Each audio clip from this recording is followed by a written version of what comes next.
ભરૂચની વાત કરીશું, જ્યાં વાગરામાં લૂંટારુઓ બેફામ બન્યા છે। ભરચક બજારમાં જ્વેલર્સની દુકાનમાં લૂંટની ઘટના બની છે। બુકાનીધારી શખ્સો આવ્યા અને વેપારીની આંખમાં મરચું છાંટી લૂંટને અંજામ આપ્યો છે। 4 લાખથી વધુના દાગીના લઈ લૂંટારુઓ ફરાર થયા છે। પોલીસે સીસીટીવીના આધારે તપાસ હાથ ધરી છે અને આ સીસીટીવી જોઈ શકો છો કેવી રીતે 4 લાખથી વધુના દાગીનાની લૂંટ થઈ છે। સંવાદદાતા અંકિત મોદી ફોન લાઈન પર જોડાયા છે, તેમની સાથે સીધી વાત કરીશું। અંકિત, આ લૂંટની ઘટના બની છે, વધુ વિગતો હાલ શું તપાસ ચાલી રહી છે?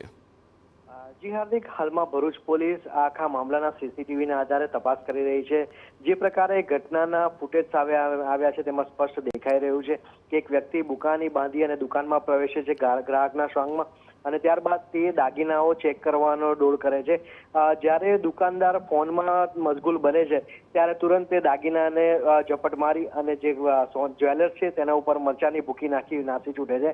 આ વ્યક્તિને નાસી ગયા બાદ ફૂટેજના આધારે તેની ઓળખ કરવાની, આ ઉપરાંત તેના પહેરવેશના આધારે તે કઈ દિશામાં ભાગ્યો છે, આ તમામ બાબતની પોલીસે હાલમાં તપાસ શરૂ કરી છે અને નાકાબંધીના આધારે આ તમામ જે જે લૂંટારૂ છે તેને શોધવા માટેનો પ્રયાસ શરૂ કર્યા છે। જી આભાર અંકિત, સમગ્ર માહિતી બદલ। તો આ દ્રશ્યો આપ જોઈ શકો છો। જો આપ પણ દુકાનધારક છો તો આપની સાથે પણ આવી ઘટના બની શકે છે। સાવધાન રહેવું આપણી જવાબદારી છે।